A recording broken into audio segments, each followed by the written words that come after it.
2, 1. Welcome to Mediocre Gamer Brothers. I'm Jordan, your host, and the team Corey, Edwin, and Udon. Today we'll be talking about Horror Video Games Volume 2. But before we do, let's go around with what we did for the week. Corey? I played some Silent Hill.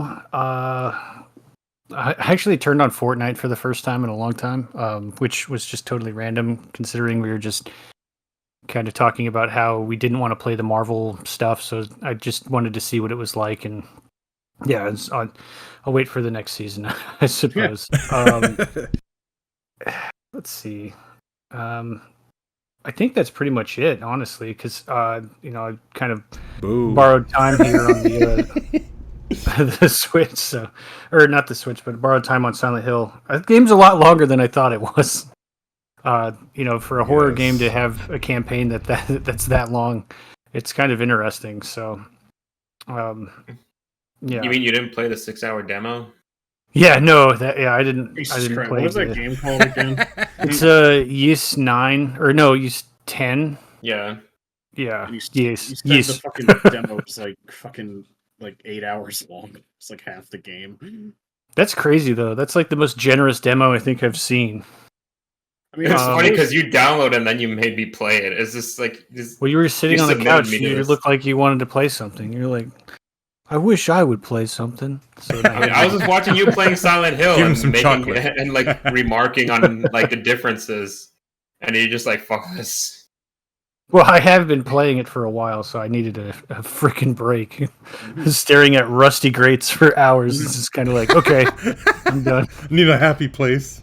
Yeah, I gotta go somewhere nice. Bright colors, please. Yeah. I mean, it was definitely an eye opener because it's definitely a lot different than the original. There's like so many differences. Like it's almost like a completely different game. Much more enjoyable looking one. I would say that that's true. So I guess Edwin, what have you done all week? So it's like I was playing. So while you and Udon are playing the remake, I'm playing the original, and then Jordan is also playing the original. And so far, I hate it. It's just incredibly annoying to play.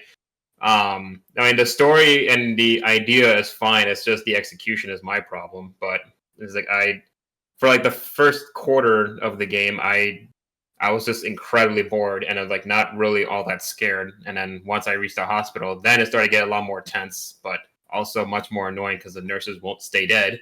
So I'm just beating up everyone like 20 seconds each, just with a lead pipe.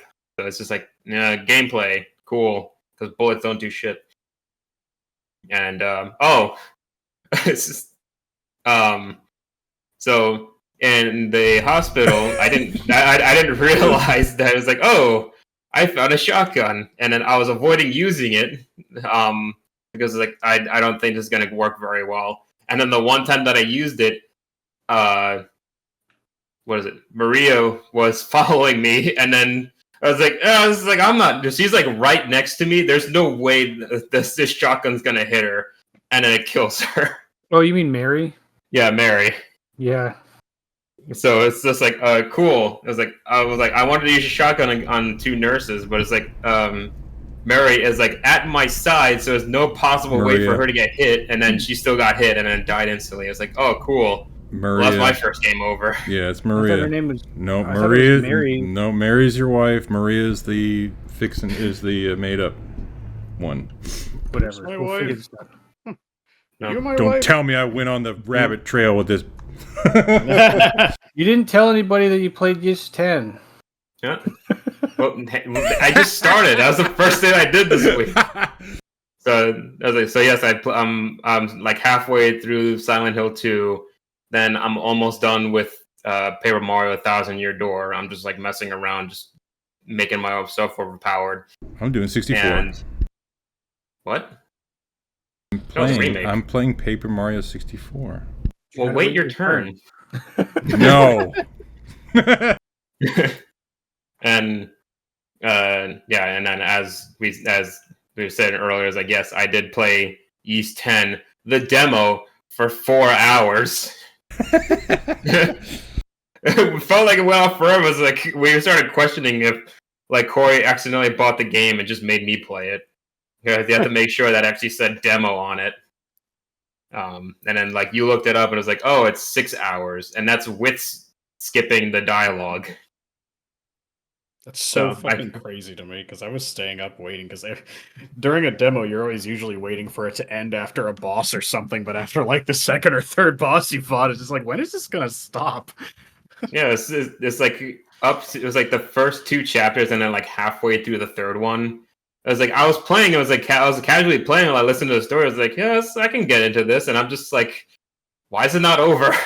It's just like I was like, I had an idea of the time investment I was going to put in, but it's like now we're like way over. It's like 2 a.m. So it's just like I started skipping the dialogue, still wasn't finishing. I was like, I give up. And then also actually yesterday, yesterday I downloaded re-downloaded Call of Duty because we were talking about it, and I was like, I want to let's see what's changed, and apparently all my loadouts and all my saved stuff were deleted because they redid the entire customization screen. So it's like, cool, now I got to start over. And then as I was about to play, I realized I'm not paying $80 a year for PlayStation anymore. So I did not play anything. So that's wasted time. So then I downloaded Honkai Rail and Zenless Zone Zero and tried them both. Honkai Rail it's okay. It's not exactly what I was expecting. But Zenless Zone Zero, I actually like it, so I might play that more regularly. It's just like a lot more entertaining. It's not like Honkai Rail or obviously Genshin Impact. It does have an overworld, but it's just like the running. It's not exactly running around. You just go on screens, kind of like in a board game, and then you just like either avoid or go to the spot where there's an enemy that's following you. So it's just an interesting concept. So, and like the fighting is really cool and fluid. So I'm probably gonna talk about that more in the future as I play it. Yeah, Jordan? I mean, I really like Genshin's all right, and probably out of the 3, I also like Zenless the most. But as I've said constantly, I just feel like, if that's the only gacha game you're playing, that's fine, you can do it. But like, they ask a lot of your time once you get to the daily stuff. Yeah, it's like, and that's why it's like I like Zenless Zone Zero more, because it's just like you just like automatically go to the place, or you just do it, because in Genshin Impact is like fast travel and a lot of traveling, and I'm assuming it would be more or less the same with Honkai Rail because it's not section based. Mm-hmm. Oh, but anyways, so what I did this week, same thing. I was playing more Silent Hill 2. I'm very much enjoying it, but I'm at the point where I'm enjoying the gameplay, and I kind of like the characters, but I'm sitting here in this kind of like, I have no idea what the fuck is happening. I don't know what the story is. I understand certain parts about Silent Hill, but as Jordan found out in his deep dive last night into the lore that we'll probably talk about when we're actually having the episode, but there's a lot to it. But I mean, I'm enjoying it on like a surface level, I guess. I'm not super like deep into it, but yeah. And as work has still been a pain this week, so I've just been playing Pokemon Go every day, and my dailies on my games. But the only other thing that I was getting footage for our free-to-play episode, and I decided I re-downloaded Zenless Zone Zero because I thought I was going to do that one, and then I also downloaded Pokemon Unite on the Switch finally because I actually never gave that a shot. And, a real shot anyways. I tried it a little over at Corey's place one time, but I was like, nah, it's all right. But I was like, I'll try it again. And even after getting all the footage we needed, I'm still playing it. I'm just like, this is pretty fun for, like, League of Legends, but not very simplistic League of Legends, basically. But that's about it. I haven't really done a whole lot else besides that. So, what about you, Jordan? Now it's your turn. Yeah, no, I was jumping on that Silent Hill 2, and I did beat the game, and like like what Udon was saying is that I was trying to figure out the same thing that he was just like what the hell is this about? What's really going on? Because there is a lot of things that are kind of just left unsaid. It's like for your interpretation, I guess, and I just didn't like that, so I wanted to try to figure out really what was going on, and yeah, I was just on a spiel with that. It was pretty cool, so I have a lot more love for the game than I used to, just by doing that. And it was just running through with the whole, it's a very depressing game, so I have to kind of switch back and forth between other games in order to like get myself out of that mood, because it's very sad. Everything is messed up and that, so you're just like, okay, I need a happy place. So I've been popping on my Paper Mario game and playing that every time I just get a little bit it gets too heavy. I switch over and then I kind of like just restart and then I'll come back to it. But yesterday I was like powering through it to try to beat the game and get myself set for the next week, so we'll have that going. But that's pretty much all I have. So we'll go ahead and just jump into our polls. So our polls was, what contributes to horror factors in video games? You had music, vulnerability, monster design, and atmosphere. Winner was music and vulnerability. What do y'all think about that? Yeah, that makes sense.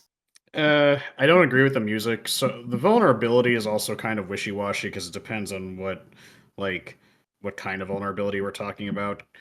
My choice would have been personally for atmosphere. I need to be in the right mood to be scared, because if it's somewhere bright and cheery, it's not going to be scary to me. Music is good. I mean, bringing it back to Silent Hill 2, fucking that game has a great soundtrack, setting the somber tone with its piano and whatnot, always going on. But as far as like vulnerability, because I mean, maybe it's because I played it a lot, but when I first played Dead Space, it was pretty fucking scary, and I attributed that more to like the sound design and atmosphere of the decrepit Ishimura. Even though I had all these different kinds of weapons and stuff, I still felt fucking terrified anytime I saw a necromorph. I was scared shitless. Yeah, I don't know. That game is very atmospheric, and you have plenty of items to defend yourself, which is kind of crazy. Yeah. Because I do think vulnerability kind of does like really kind of amp it up, but I think that's more of like a panic thing. Because if I can't protect myself from the thing that I'm fighting, mostly games like what is it, Outlast or something, it's like you're just running for your life, so you're panicking, or Amnesia, I suppose. But like Dead Space is still terrifying, and you have like a machine gun. Yeah. Well, yeah, you have a plasma cutter, you got explosives, like you have so many things to defend yourself. But like, when I'm thinking about the first time I played it, even though I had a gun, I didn't feel fucking safe. Maybe Resident Evil, when I first played it, when we were doing it for the podcast, I guess I was a little afraid. The atmosphere I thought was more interesting than like spooky. Mm-hmm. And if I was in tank controls, I probably would have been a lot more scared, because that's a different kind of vulnerability of just like, I'm not even sure if I can fight back or not. But the one I was playing it had modern controls, so I didn't have to worry about that. But yeah, weirdly enough, I would say that tank controls might actually affect that, because it's just so much harder to fight back. I just find it more frustrating than anything on the fucking tank controls. I mean, I get that they want to put you in weird, different angles, so it kind of gives you that kind of cinematic view, kind of make it looking scary and such.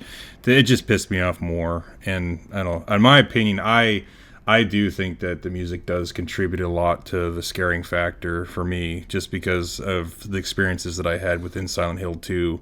There was just those areas that you'd be going into where it's just some weird, disturbing types of music that's happening. And even though you kind of feel that there's nothing happening, it's still just something that's just, I don't know, it just like kind of brings you back to those like ancient feels of what you had back in the day, where there's certain sounds that triggers certain emotions in the body. And they do that in the Silent Hill game, where they're putting all these different types of sounds along with the music that kind of bothers you, and it just makes you feel on edge, even though that you kind of already know that I went through this room many times, it's clear, there's nothing there, but because of that sound that's happening, it's like still making you kind of feel weird, like there's something going on, yet you already know the answer. Like even stuff that's kind of nonsensical. I think they took it out of the remake actually, but in the first Dead Space, the original, uh, there were certain parts of the map where you can just hear like a very faint. I guess this is a point to music. I suppose it's like you hear a very faint like "Twinkle Twinkle Little Star," like the haunting children's song, and it's just kind of in the background and you can barely hear it. But once you hear it, you like really hear it if you understand what I'm saying. And that shit's creepy as fuck. I hated that. That scared the shit out of me. Was there a reason for that? Because I'd never heard of anything like that. The Twinkle Twinkle Little Star song in Dead Space? Yeah. That's like an iconic thing.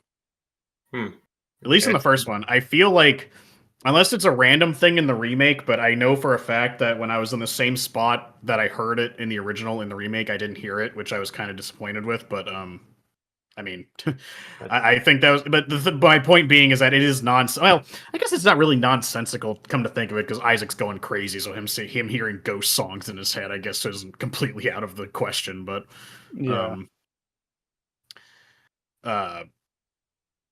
Yeah, I mean, I don't know. I music can contribute to it, but like I said, for me, it's the atmosphere. You have to put me in the right mood to be scared. Especially again, Silent Hill 2, again, kind of a cool example. Like I just got to the hospital bit, and I'm just like, oh fuck me, I hate haunted hospitals. That shit's creepy. I don't like that. Where I was in the apartments, the last big section was in the apartments, and I didn't feel like that nearly as much in there because I'm like, oh, whatever, an apartment building, who cares? But for just some reason, I think fucking haunted hospitals are way scarier. So I guess since we're getting on the topic of this, so what do you think is the game that has the most scariest atmosphere? Do you think it is Dead Space, or is there any other games that you guys think that could possibly be more, I guess, scarier than that? I mean, Dead Space is a very high contender for atmosphere. I think Resident Evil 1 has a really great atmosphere. The mansion is just so perfect for what it is. Like, maybe in the remake, aside, but like the original, the original's kind of empty. I mean, like when I saw it as a kid, it was a little different. But like, if we were to compare it, the remake is definitely like really pretty, and I love the mansion setting. It's so iconic. Silent Hill 2 is very good with the fog though is kind of like a mechanical thing they needed to do for performance reasons, but also Dead Space's ship is really good. And I think Amnesia is pretty good. I don't know how many of you have played Amnesia. But they kind of all have there's like a complementary thing that each of them has that's a little different, because Amnesia doesn't have weapons, but you can hide, and it has like a lot of puzzles where most of those other games you actually have a weapon, but Resident Evil is more of a ammo consumption, and Silent Hill is about avoiding combat more so than Resident Evil is. And Dead Space, you kind of can't avoid combat. It's just more about surviving the combat. Well, I mean, as like I was talking to Jordan when we were discussing, because you were talking about the differences between, you were impressed with the story, the inner workings of Silent Hill 2, and you're just like looking back on Resident Evil seems kind of lame. But I'm like, yeah, but they're like kind of two different genres. They're still survival horror, but like obviously Resident Evil's way more focused on the action rather than the story. But so fuck, my brain just did a backflip. I forgot where I was going with that. Oh, you were talking about combat. So, like, avoiding combat in Silent Hill is kind of preferable. I kind of got that, like, as soon as because the game's not based around it. So, actually, even though you can fight back, it's typically a better idea just to avoid combat altogether. But aside from combat, I just think that, like, I'm not a huge horror game connoisseur, so I haven't played too many of them, but I have played Amnesia. It's been a while, so I feel like I would need to play Amnesia again to really have a solid opinion on it. But I just don't think everything has a really hard time in my mind competing with the Ishimura. Even though I like Dead Space 2 better as far as like atmosphere or not atmosphere, but setting, because I just like the city has more varied environments, but it's not as scary as the Ishimura. It's dark, decrepit, it's derelict. Like it has perfect setting for all creepy kind of noises and everything malfunctioning. So you have an excuse for like all this creepy shit happening and just all the cultist stuff. You're alone in space, and good old adages in space. No one can hear you scream, so you really feel stranded in the middle of nowhere, like you can do nothing about it. You're just stuck on this ship with all these horrible things, desperately trying to figure out a way to get out. And well, I think the Resident Evil mansion is decent. I just don't feel like it can compete with Dead Space really, like one for one. There's certain aspects of Resident Evil that are creepy, like the mansion itself. Yes, I think the mansion is probably the best part, but like the other settings, like the house and the lab and stuff like that, I think take away from it a little bit. I wasn't nearly as like quote unquote scared in those spaces. Yeah, Resident Evil's like fear factor and like every game is usually like a weird downward like curve because it's like spooky at first and now you've got rocket launchers and you're like fighting with like velociraptor zombies on a jet plane and you're like I don't know what the hell I'm doing anymore. I had to look up what the Twinkle Twinkle Little Star thing. I was like, now it sounds familiar. It's just like this broken static singing from your wife, I assume, just singing that song. But yeah, I don't know if it's supposed to be from your wife, but I think it's just a child. Yeah. I mean, I was like, I don't really understand what the child would fit into that story because like the story is about your dead wife that's basically haunting you in your mind. But so I just assume it was her. The way it sounded like an older woman, not a kid. Were you looking at the remake or the original? Remake. Oh, so it is a remake then. Okay. Yeah. I was like, yeah, the Ishimura is a really good one because it's in the beginning of the game you don't know that it's like a giant dead space station in the middle of nowhere in an asteroid field, I think. But it's just like it's literally if everything that you do in the game doesn't work out, then you're screwed overall because you can't escape no matter what. You can't go out into the deep empty space and because you're light years away from Earth. There's like you have no power. You're running out of oxygen. There's monsters on the ship, and like the ship is slowly breaking apart because of all of it. Because like there's no maintenance or anything, so it's just like, and then it's like as the game goes on, it's like it gets even worse. So yeah, it's like you're overall screwed. Like in the mansion, it's somewhat similar situation, but you're not an engineer. You're an actual cop. So you're a trained fighter, but you are in a mysterious mansion in the middle of the woods, and then like you don't have radio signal, so you can't call the helicopter. That was one of the issues. And then you're just like surrounded by zombie dogs running around the house, waiting for you to come out. And then there's zombies inside that, unless you're careful, they won't stay dead.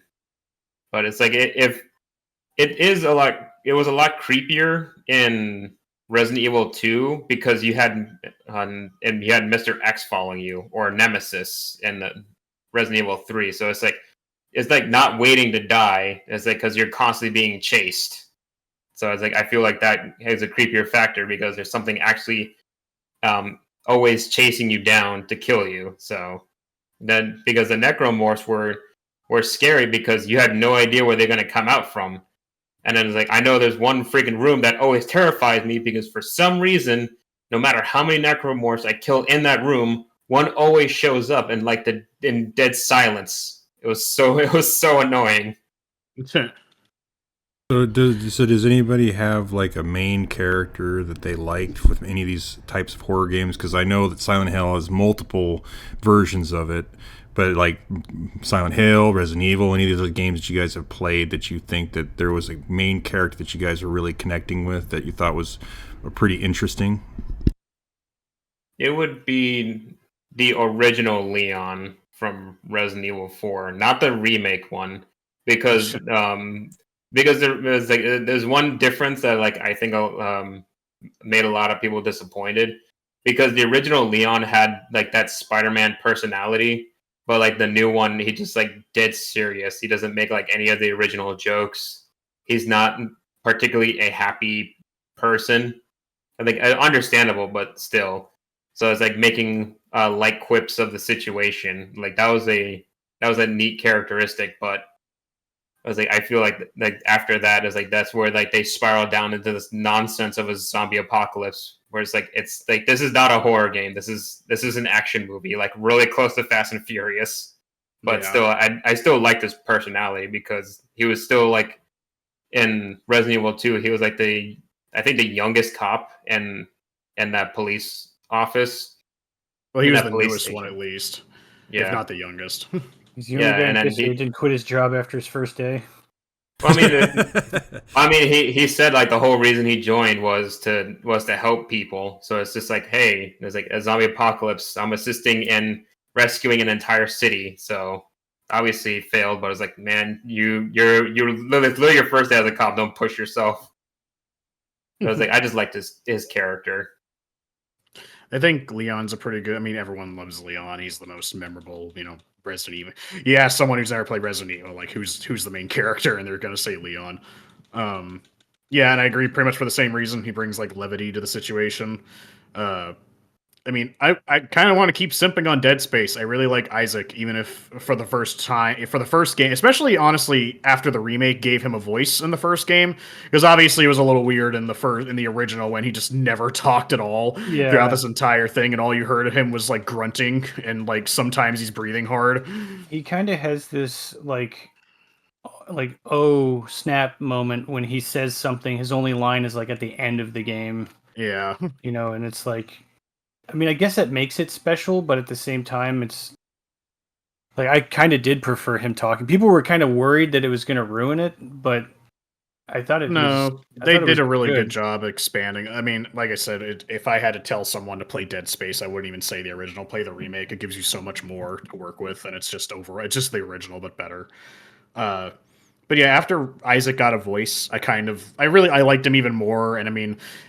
Yeah, I guess I'm kind of more or less just talking about the remake Isaac because I'm gonna be real. Isaac in Dead Space 2 is kind of lame because he's just like a simp for that chick who I guess he got together with and then broke up with, and all this other crap happened. Like I don't know, they kind of ruined him with the weird relationship thing. I suppose I don't know. Yeah, it had the Walking Dead issue, right, where it's like it's now just about the people. And not about like the crazy shit. Well, The Walking Dead, it's always been like that, and I'm okay with a horror genre, especially for zombies, being mainly focused on the people, because I mean the zombies are just zombies, But I don't know. I'm trying to have a hard time because, like I said, I'm not a super horror connoisseur. So if I wasn't gonna say, I guess I kind of like Jill. After Resident Evil, Jill's pretty good, but then again, I guess they don't really give the characters too much character in the first Resident Evil. They're just kind of there. You get a little bit, I suppose. Even though it's not a protagonist, I fucking love Wesker for a villain. He's so much fun. He's just so fucking comically evil that I can't get enough of him. He's not misunderstood. He literally just wants to watch the world burn. Exactly. I'm like, there's no nuance to this character. He's just fucking crazy, and I kind of love it. It's like, Chris, I left you a present in the safe room, Chris. I don't know. I just find him hilarious. So what do you? So I guess another one I would have is so with just being general with horror games in general, what do you guys think contributes the most to the video game of horrors? Would it be being psychological, or just trying to survive in a video game, or just jump scares, grotesque gore? What do you guys think is really making a horror game really stand out from others? I don't think gore is something that like. Because it's kind of like the Saw movies and stuff, and like I don't really care. Those aren't scary. They're just like shock and awe. I think the psychological horror stuff is like way more fun for me. Like I liked playing the Evil Within series. That one was pretty good. Like the imagery for it is like kind of crazy and shit, and that's what I like about it. That's what I like about the Silent Hill games. Across all of them, they're all like unique in their own way, like different protagonists, different story, but it kind of has the familiar like tones. Resident Evil, like I like zombie games, but I don't think zombie games are like terrifying. So yeah, I mean, I feel the psychological horror ones tend to get me the most, with like crazy stuff, because I'm more interested in like finding out about like what's going on as well. So it's like the adding to the thing about gore not being that scary. When like you had like a watch party for Outlast 2, yeah, and then that it was like that game was more disgusting than it was the horror, because it's just like we were all like, this is really gross. And it's like none of us were really that scared. Yeah, but I mean, there's also a difference between playing Outlast by yourself and I mean, I'm gonna go out on a limb here and say I don't really like Outlast as far as like a horror game goes, but there is a difference between playing a horror game by yourself and with friends. Obviously, when you're with other people, it's going to be significantly less scary.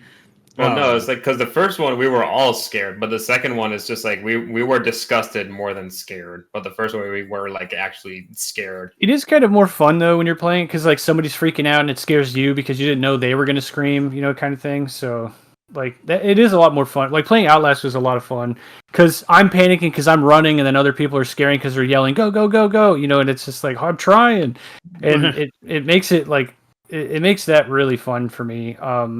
But like Outlast does have that panic mode, but that's just because I can't defend myself. Like if I had like an ability to defend myself, then it would be way less scary to me.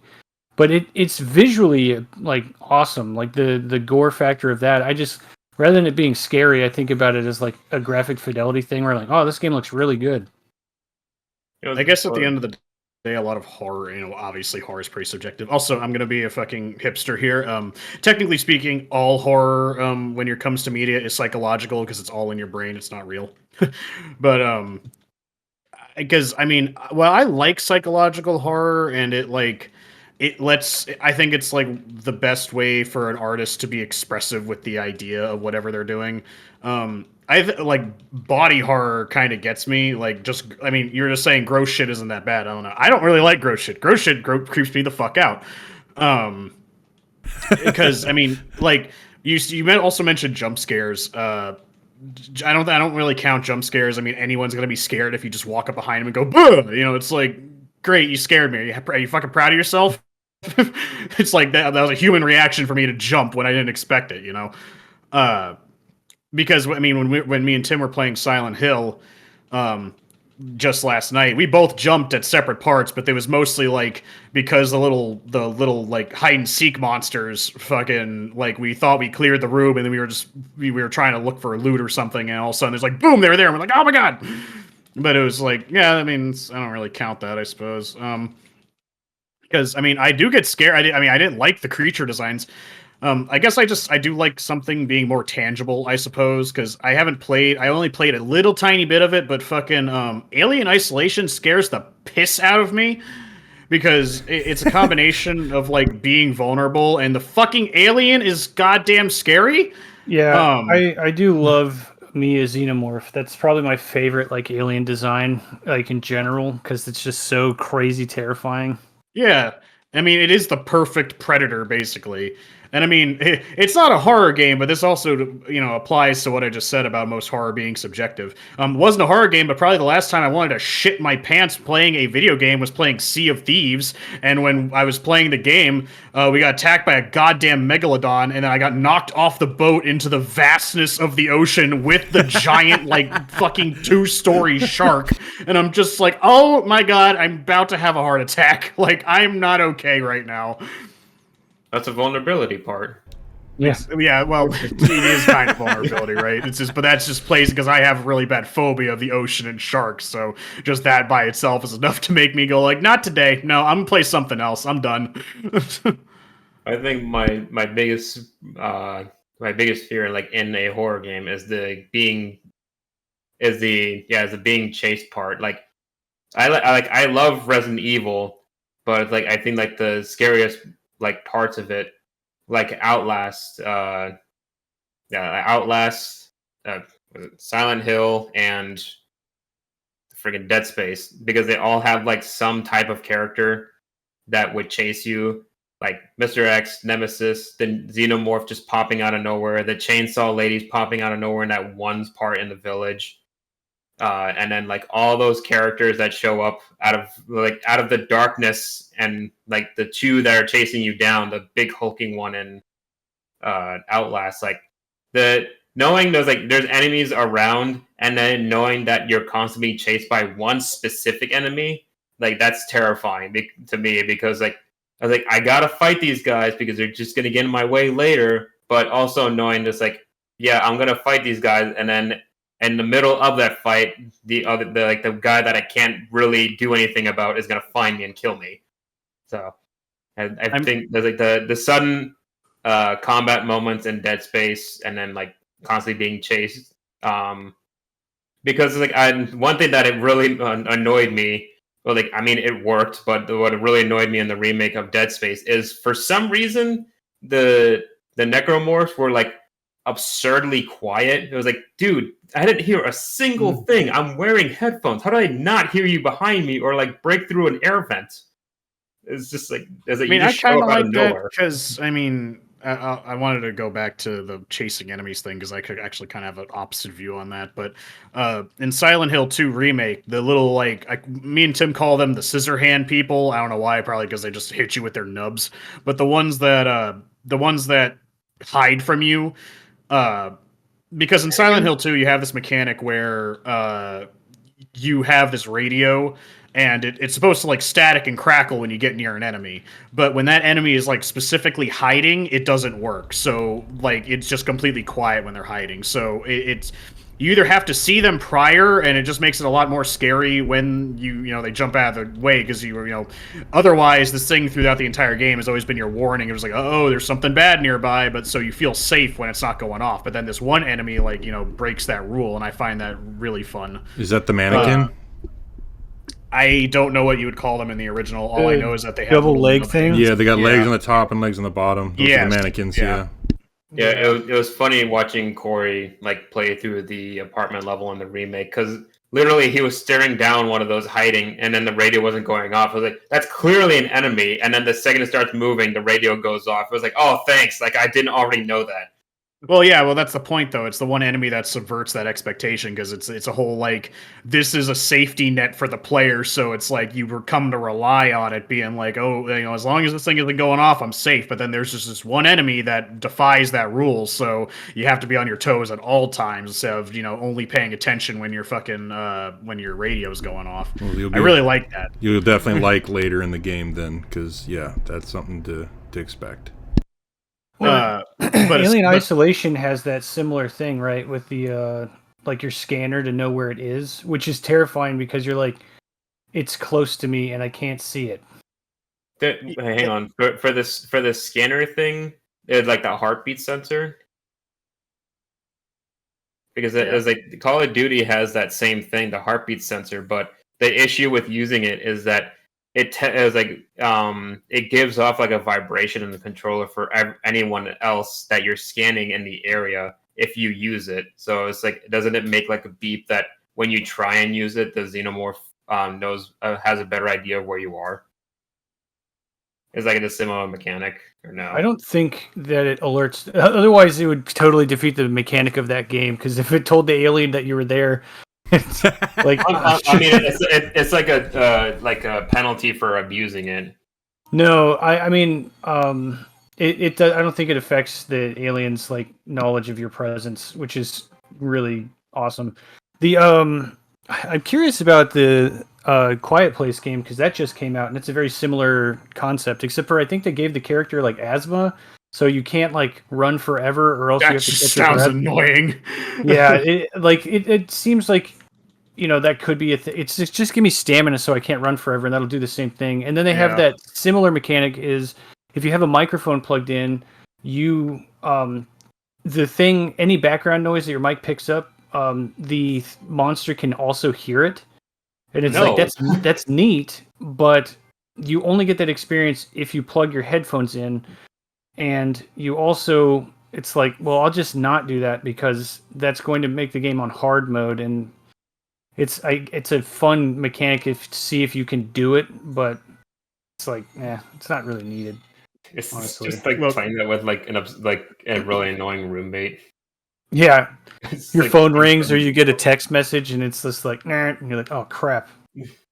I mean, going back to the fucking, I wanted to go back to because Edwin said he really liked it when things are chasing you. I fucking hated it because I in Resident Evil there's a small portion of the game where you're being chased. Or no, not that part. It was oh that's right. I was playing Resident Evil remake, the Resident Evil 2 remake, and I was playing what's her name fuck. What's the main Claire? chick's name? Claire. That's her name. I was playing Claire's campaign, and it's not as bad as Leon's, but I got to the part where the small part in her campaign where you have to deal with Mr. X, and he was just mad dogging me outside the fucking safe room that he couldn't go in. And I'm like, can I leave? Like, I want to go. And Tim is right next to me. He's like, yeah, he's gonna be stalking you for a while. I'm like, I'm trying to figure out like where to go while this dude's fucking chasing me. He's like, yeah, you can't fire your gun, you can't open doors, like everything you fucking do is gonna lead this guy back to you. And I'm like, how the fuck am I supposed to figure out what the hell I'm supposed to do? Well, this guy's just chasing after me, and I'm gonna have to spend resources every time he's near me to get away from him, or I just have to take a punch, you know? I'm just like, I'm trying to figure out where the fuck to go. I don't even the same thing in Alien Isolation. Like, no matter what you do, the xenomorph is gonna hear you, and then because apparently like the AI for that thing is like really good, so it's just like it's really hard to try and escape it for very long.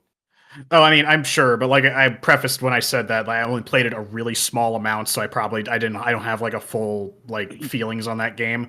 And if I kept playing it, I probably feel the same way. But it's just like I'm trying, like I can't. It's like I'm trying to like read an instruction manual. Every now and again, someone behind me just smacks me in the back of the head, and I'm like, would you fucking stop? Like it's really annoying. I just want to figure out how this puzzle works. I don't mind if there's like a scripted segment where the only goal is to get away from that enemy and he's mad dogging you like that. But if I'm just trying to figure out where to go, period, and what the puzzle is, like I get really aggravated really fast because now I have to fucking like I'm gonna end up wasting resources running around because I don't know where the fuck I'm going. I don't even know where I'm supposed to be going.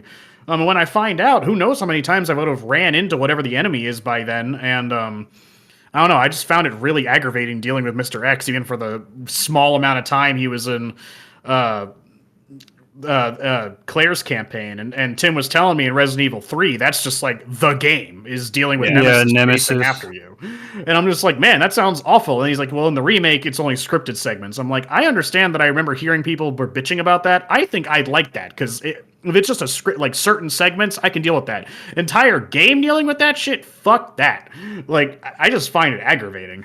Well, it's not the chasing part that I like. It's the fact that it's like there's always like something after you, so it's like never like totally peaceful. It's like above peaceful. So it's just like there's always on edge. Into 11. Yeah, I can't handle that. Well, here's the thing. I feel like a good like compromise to that is the remake Resident Evil's Crimson Heads. I thought those are a really cool gameplay mechanic of like encouraging you to try not to go back to the same room too many times, or you have to spend limited amount of resources to get rid of the bodies in order for this thing not to get up and be like a way more difficult enemy to deal with later, you know.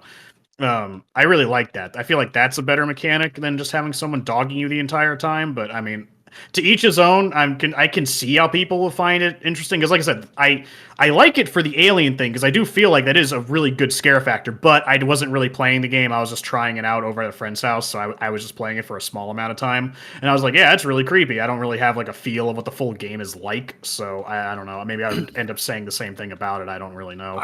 I think that also has a VR mode. So, like, Alien Isolation in VR would be fuck terrifying. that.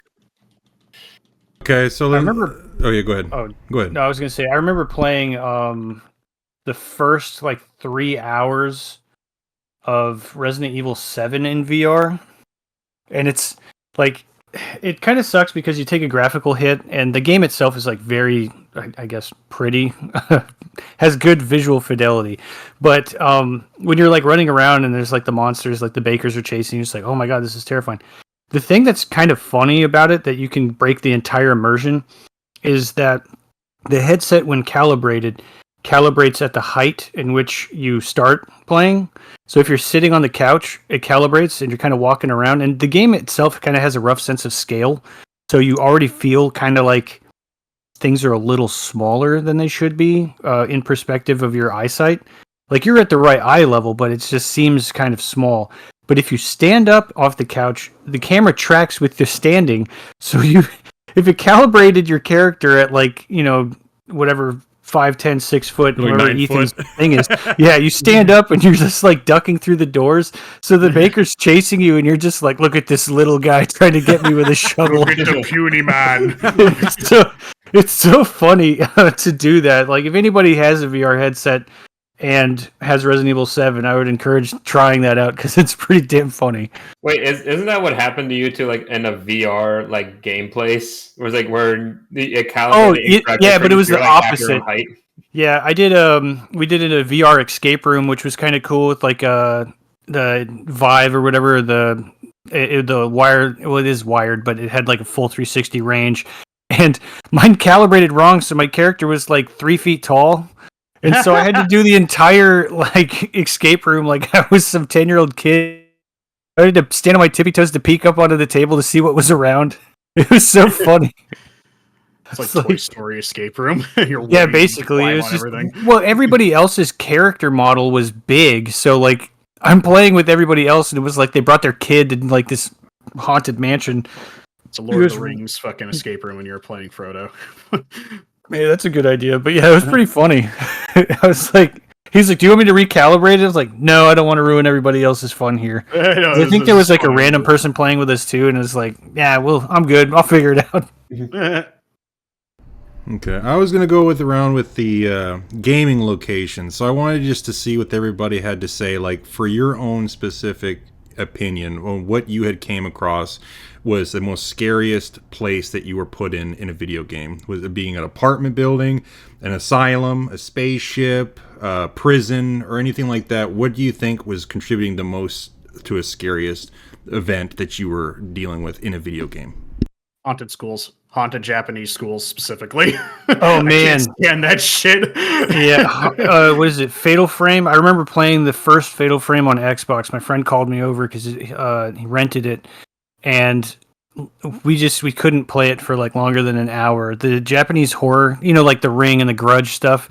Like, it was just, and I was like 12 or something, or 13. And we were just like, oh my god, like this game is freaking terrifying. Yeah, the Japanese horror is probably like the most impressive. And then I would say like for more modern, Ishimura was pretty terrifying. But if we're going with a setting, hospital, asylum, especially like the Outlast setting where it's just like you're in a building with a bunch of free crazy people. And there's just like, what are they doing? You got a guy with giant scissors chasing you down. It's just kind of like, holy shit. The only thing I got is a camera. And when your battery runs out, it's like, oh shit. You could just hear him walking down the hall. Mm-hmm. Yeah. Well, like I said, fucking Ishimura, I think, still works because of all the reasons I said before about it being since it's a spaceship, you well and truly are in the middle of nowhere. But like, again, personally, I can't stand fucking Japanese schools, man. Japanese schools specifically. I mean, I don't know what it is about, especially because Corey said it. The Grudge. I don't know if I said it on the last episode. That shit is like actually my kryptonite. I can't stand that stuff. Like I accidentally walked into the room when like a bunch of adults were watching it. Like one time when I was at my grandmother's house, like there was a big family get together or some shit, and they're all watching The Grudge for whatever fucking reason. And that is such a random movie for the family to gather up to. Well, it wasn't like a whole family. Like just a couple of the adults in the living room. Every Christmas we watch The Grudge. Yeah, we watch The Grudge. Be thankful. But I walked in there and I saw that fucking Grudge girl come in doing a little fucking groany ass fucking shit, and I was just like, well, I'm scarred for life. I'm done. Like this shit's creepy. Fucking white crawling on walls and shit, and fucking twisting your neck 180 degrees. I don't know what the fuck it is about Japanese horror. I think it's just all the uncanny like body motions, especially with the fucking ghosts. But like, I can't stand it. And what's even funnier is that it's such a staple of like horror that there's this game called what was it, Ghostwire Tokyo, which is kind of a blend of horror and action game. I've been meaning to try that. That was one of the primary reasons I wanted a PS5, because I could have gotten it on my computer, but I like playing my console more. And I really want. And at the time, it was only on PS5. Of course, after I bought a PS5, and after I actually bought the game on the PS5, like 2 weeks later, it was on Game Pass, and I'm like, great.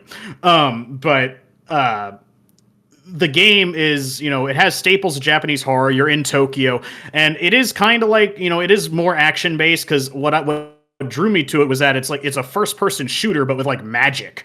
You don't have a gun, but you have all these like crazy like spirit powers that you shoot from your fingertips with all these different kinds of abilities and stuff. I'm like, that's a really cool concept for an FPS. I don't have a gun, I just have like magic. That's really cool.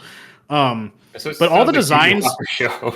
yeah, kind of, yeah, yeah, fucking, I didn't even think about that. It's funny. But all the designs for a lot of the designs for the ghosts are based off of like actual Japanese like urban legends and shit like that. But they're all pretty unsettling. Like the most basic bitch enemy are like these creepy, faceless Slender Man looking guys with umbrellas that they just walk really fast towards you. They don't run, but they do like this little speed walk towards you. I'm like, why aren't you running? Why are you so weird? Like, you're fucking creepy. Get away from me. Why can't you be normal? Why aren't you normal? But my point being is that they actually had a free update to the game that they added later, and it's like they almost had like an afterthought there, because I looked it up later, and they were like, because I did this mission and it took like a really long time to get through it. I'm like, damn, that was really long for a side quest, especially compared to the other side quests in the game. Well, I looked it up later, because the whole side quest takes place in a haunted Japanese school, and so it took forever to get through it, especially compared to the other side quests in the game. And I was like, damn, why did that take so long? And I looked it up later. That was a free update they added, as in like, man, we did a horror Japanese game and didn't do a fucking haunted school. Put that shit in a free update. And so they put it in the free update, and yeah, it was fucking terrifying. And it also, I used to make fun of people who were scared of the whole fucking the weeping angels bullshit, where the enemies that they don't move until you look away or some shit like that. Yeah, no, they were right. In that game, when I was in the driver's seat and I was running away from a fucking, it was, it's a science class, like human anatomy, like mannequin. Yeah, and it was doing that to me throughout the entire thing. I fucking hated it, especially because during the quest, you have to do something in a library where all the bookshelves are really tall, so you're forced to let it get like 2 feet from you at all times. And as soon as I realized I had to go in the library, I was like, this game is an asshole. I don't want to go in there. I think anytime I'm playing a game and I look at something, a horror game, and I'm just like, you're really gonna make me do that, aren't you? And the game just looks at me and nods and says, yep, get in there, bitch. I'm just like, you motherfucker, I don't want to do this. I think that's a whole section in the Resident Evil 8 for the Rose DLC. Because I know it's like that's a section that I always see is just a weeping angel enemy, where it's like, if you look away, they're gonna get closer and then they're gonna kill you. Yeah. But yeah, that again, more, and then of course the Japanese girl in the school who's haunting, it's very much like a fucking like The Grudge, younger Japanese girl, fucking white as a ghost, covered in blood, long black hair, and just scary as all fucking shit. I hate it. I hate it so much. Just look at R34 of it and you'll be fine. No, I've seen R34 of The Ring. That's just creeped into the internet space somehow. But yeah, no. Even now, like for the longest time, just looking at like the movie, the DVD case for The Grudge as a child, I was just like, oh god, nope, nightmares tonight. I couldn't even look at it. I couldn't stand it. It was terrifying. Yeah. I guess we mentioned it earlier, but I feel like the horror or fear factor that I felt the greatest about is in Amnesia, because it does have that specific mechanic, your sanity. So it's like through the whole game, you can't fight back, but it's like a bunch of puzzles and a lot of avoiding of multiple enemies, mainly the weird flesh guy. But like the whole game, you have to pay attention to both your heart, which is your health, and then your brain, which is your sanity, because the whole game, it's the same thing as Outlast, whereas like you have the camera, you have night vision, so you can see around.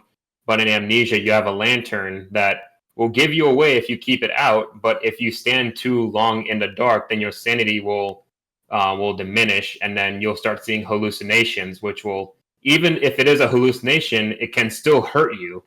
But some of them, if they get too close, they'll just disappear as like a haha, got you. But it's like it's still terrifying because it's like, you got to do like all these puzzles, you got to run around the whole mansion.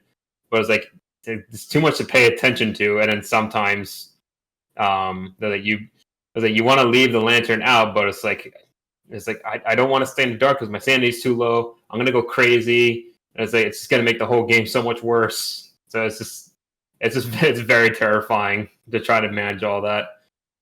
Mm-hmm. Yeah, and so I had a 2-part question here, which was going to be, so in a video game, which one do you think specifically, which video game has the best monster creations? And then second question, which specific monster do you think is the most scariest within that game? That's a good one.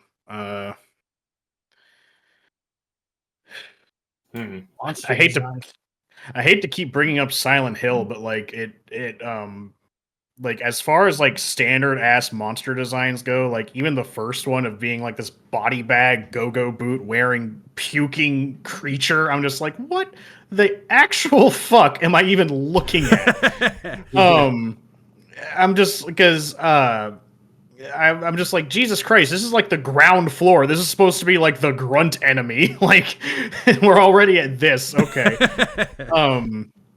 Because it's funny too, because I knew nothing about Silent Hill, so going into it, I'm like, oh, it's gonna like hit me with its like, it doesn't have any arms. What is it gonna do? That's just like, bleh. I'm like, no, stop that.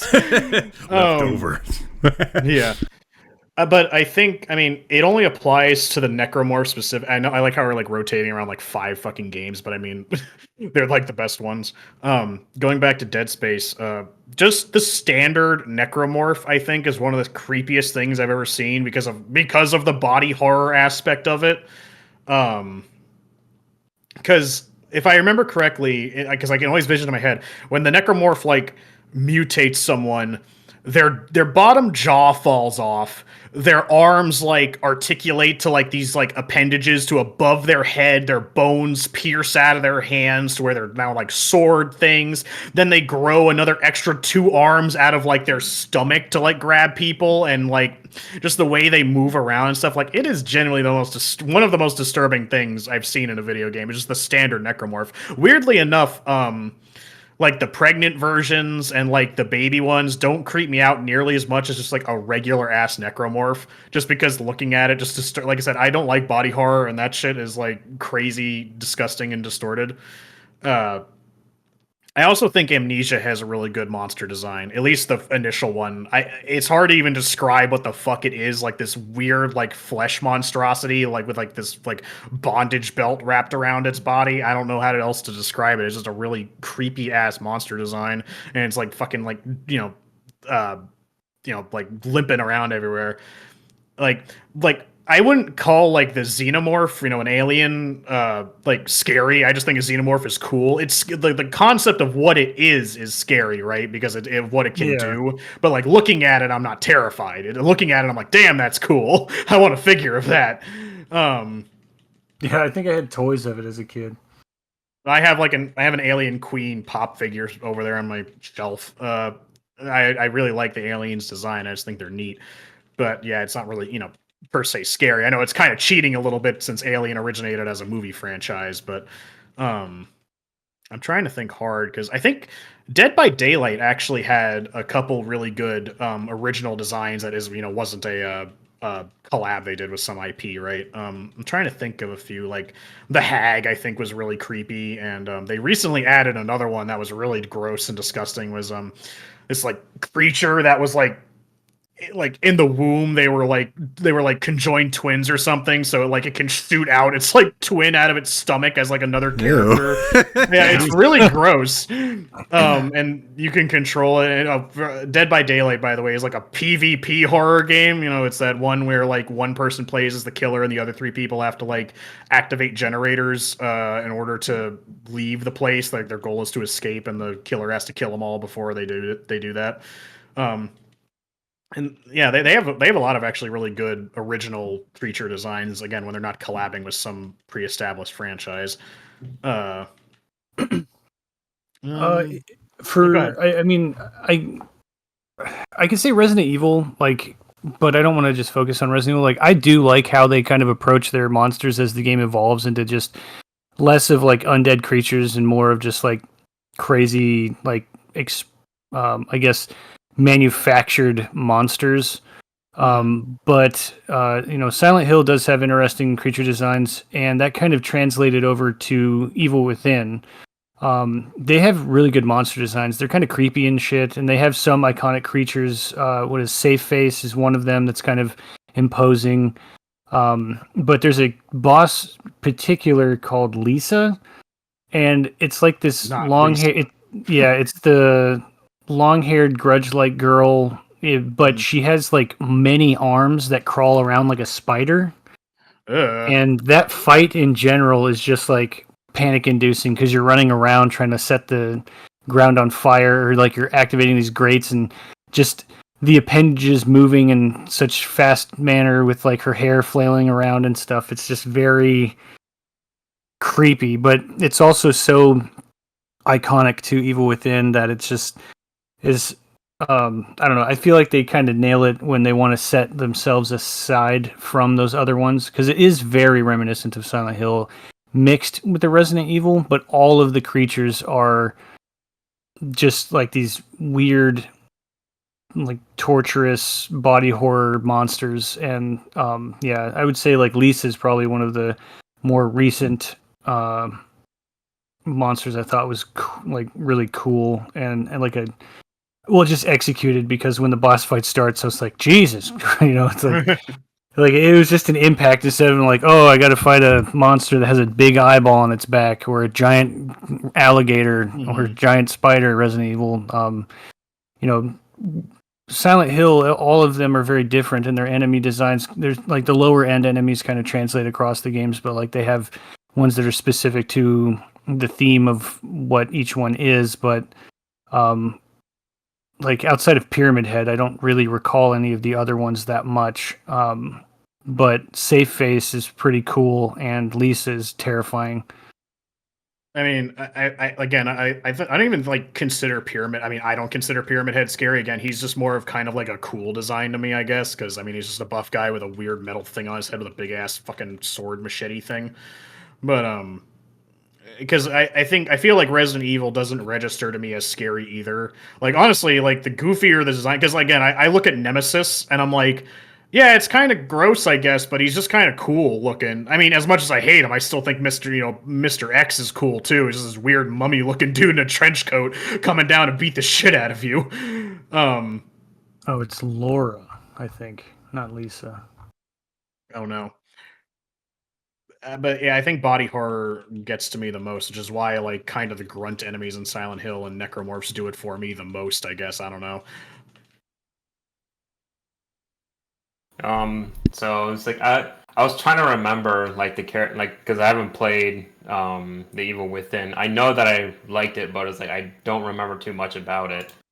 But I'm gonna go on a little bit of a stretch. The only thing I can really think of, it's not exactly a constant enemy because it's technically a demo, but I'll say 2 different ones, but the PT enemy, like from that demo, wife or whatever. Yeah, that one was gross.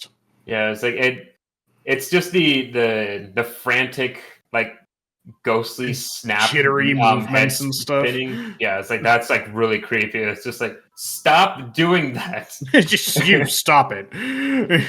Yeah, and then the other one was just like specifically the nightmare version of the FNAF characters. Those are just you fucking beat disturbing. me to it. I was gonna bring up FNAF because I wanted to give FNAF some credit. I wasn't gonna talk about specifically the nightmare versions, but yeah, those are pretty crazy looking.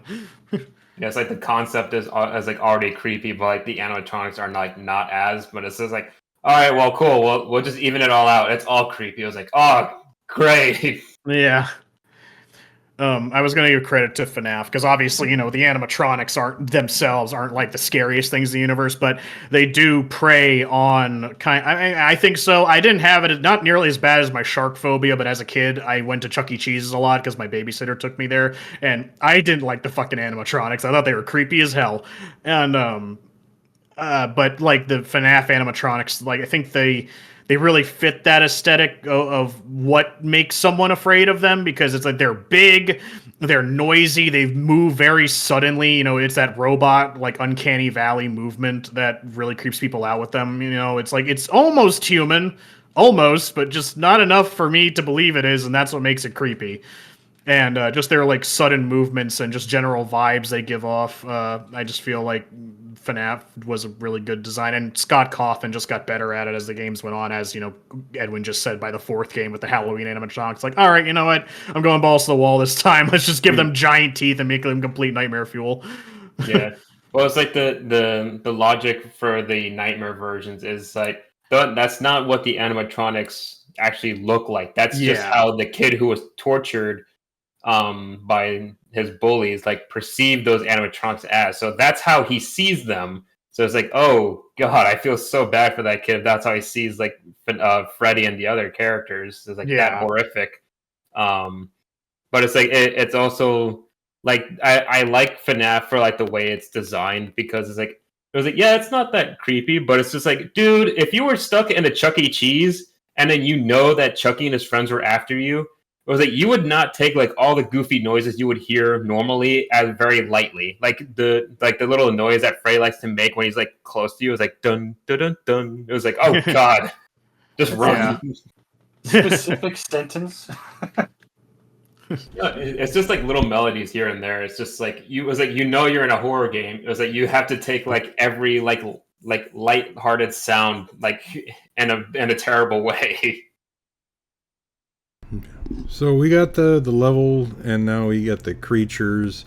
I wanted to try to ask a little bit more about sound design, because I know that does play pretty good of a significant role in video games. But I want to know from everyone's experience, which video game do you know that had the most memorable sound design that kept you on edge? I keep having to bring it back to fucking Dead Space. Like I guess it's just because Dead Space, if you're going to ask me what my favorite survival horror is, I'm always going to say Dead Space. But just the creaking of the ship, as I already said, the music, the creepy songs that happen in the background, because there's not a whole lot of music in the game. Like the Ishimura is so eerily quiet when when something happens, when like a loud metal bang or like a vent goes off, you're gonna be like, fucking A, it's like, god damn it.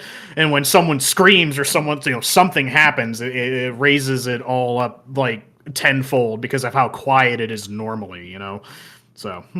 Yeah, and I would say Dead Space 2. Like there's parts in Resident Evil 4 is obviously my favorite, but there are parts where it's like, oh, it's quiet, but it's like that's not necessarily a bad thing. But like if it's dead quiet in Dead Space, that something's gonna happen.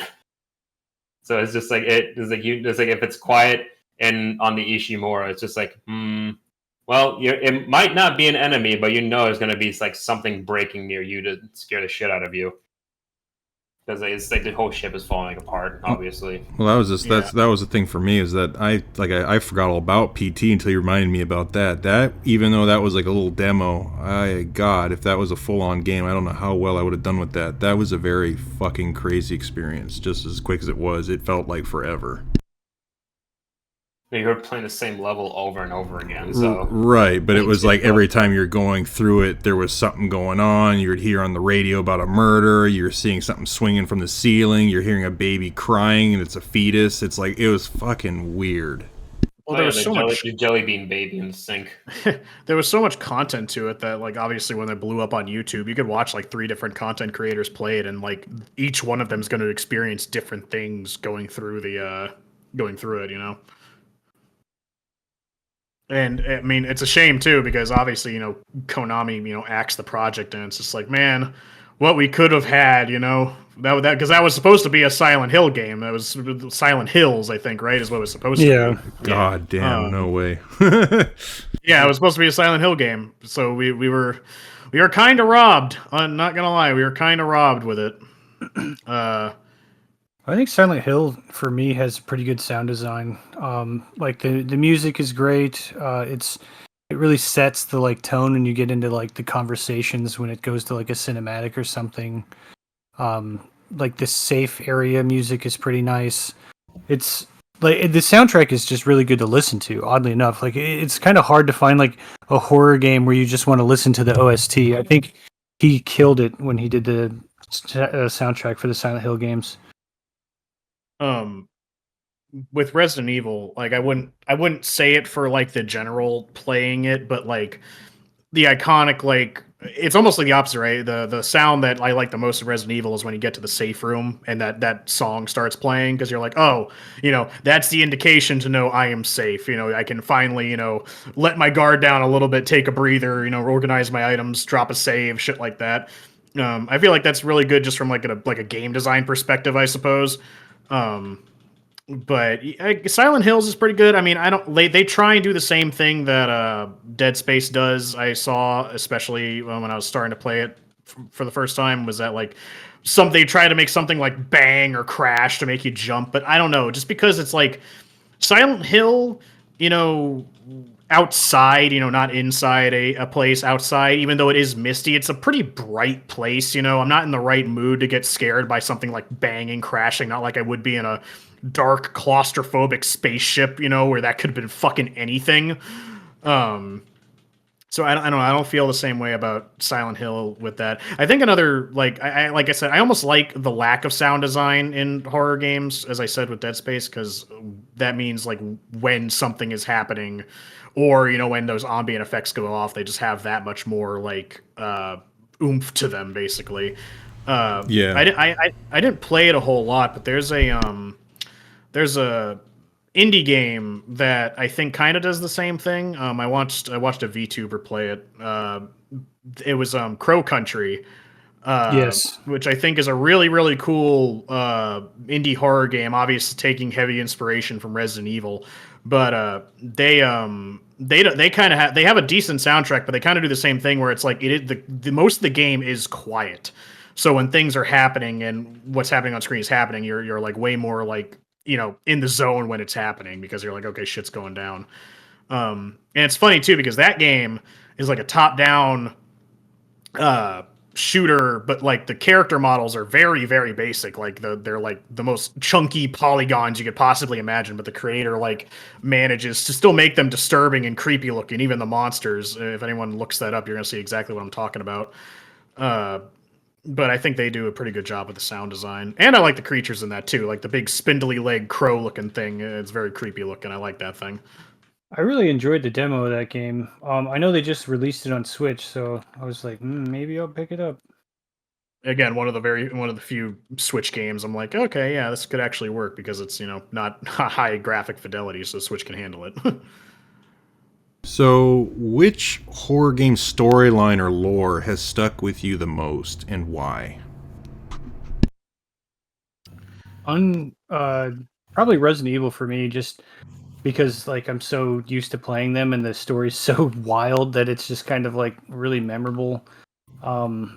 As far as like a long running franchise goes, like I understand the Silent Hill franchise is pretty popular, but it's weird because of like all of them are different, and Resident Evil is kind of like a long story being told.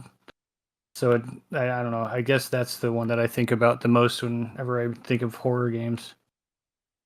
I mean, it's like it's a kind of double pronged question for me. It's like, which one do I think did it the best, or which one I like the best? Because I don't know the intricacies of Resident Evil. I just know it fucking goes off the goddamn wall after a certain point. to where it doesn't make much sense to me anymore. And where like Silent Hill is clearly a game about, a lot more meaningful is the mean and wrong word to say for it, but it just has a lot more meaning to it, I guess, than what Resident Evil is, being an action game, right?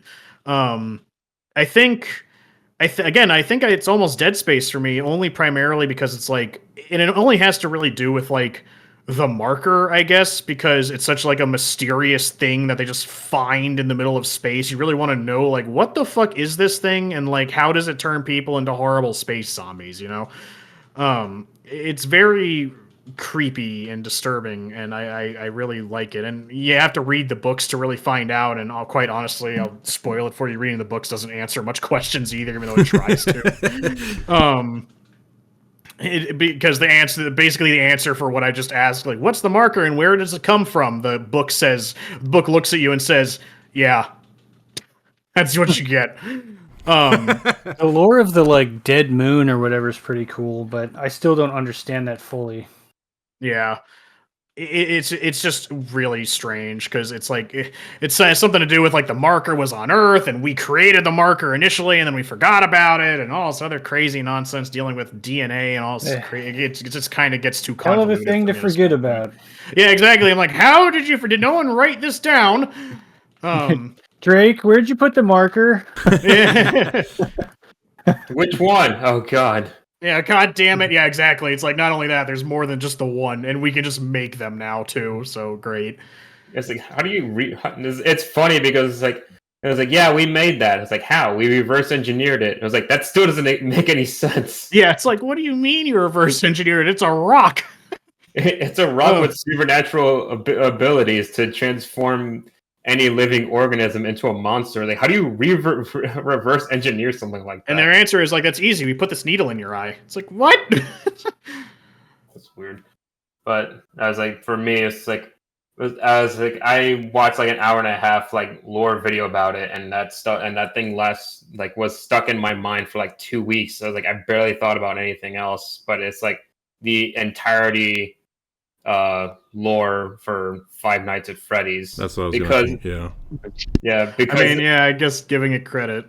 Because it's interesting because it doesn't start off as like a supernatural thing. It starts off as like a corporate greed and like just like a psychotic murder intent from one of the two business partners, and then one of them is trying to live his own life, but the other one is just like, nah, man, this is mine. And it's just like, it just goes insane. And like one of the business partners goes insane and the other one's trying to live his life away from that guy. But it's like, then it starts spiraling into a supernatural aspect after the murder of like the 5 kids. So it's just like, dang.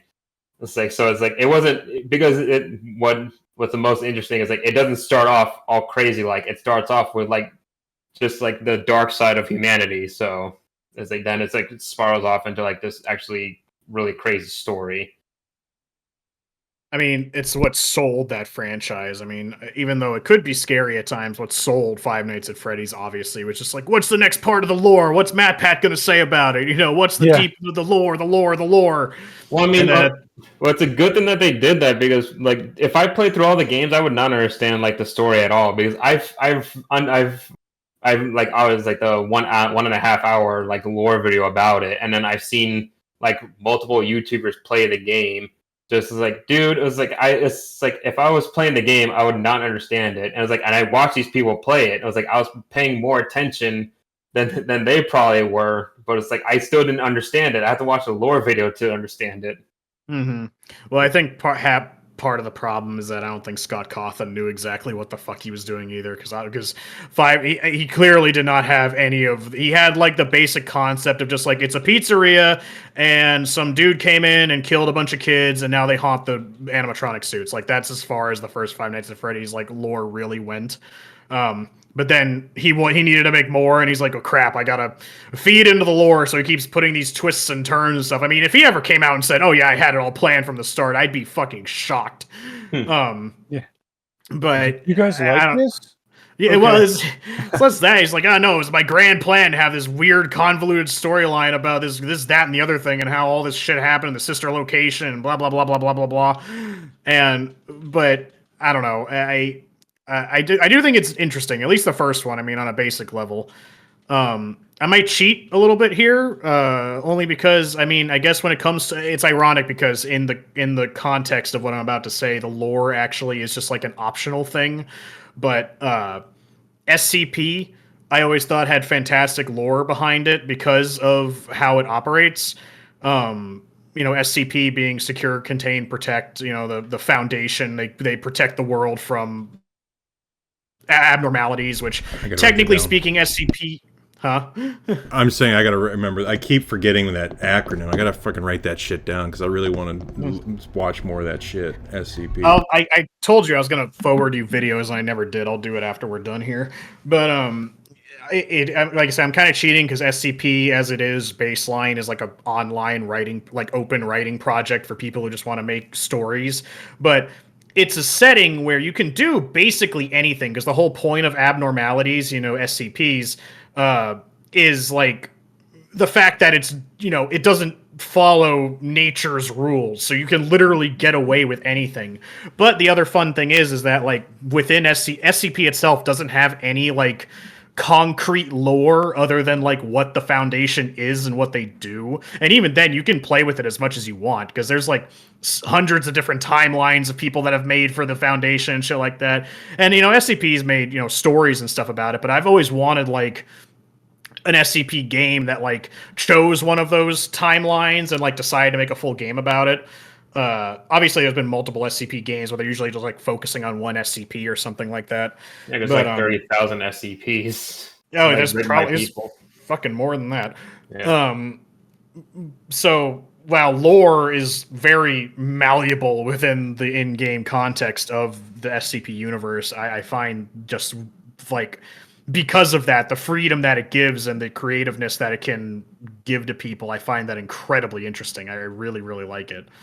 Well, it's like SCP is like the same thing as like, whereas like it is in the game SCP, but it's also like indie games based off the same concept. But isn't like a SCP like creation similar to like folklore, like Mothman and the Chupacabra and stuff like that? Kinda. I mean, that's how it started. Definitely, it used to be like it's like, well, like the concept for the writing project has like evolved really far past that because originally it was about like here's a creepy monster and like what like all the fucked up shit it does, and that's fine. But then like for an instance, an SCP, SCP, I believe it was like 178 is that statue thing that everyone's seen that does the whole weeping angel stick where if you look away from it, it just fucking breaks your neck and kills you.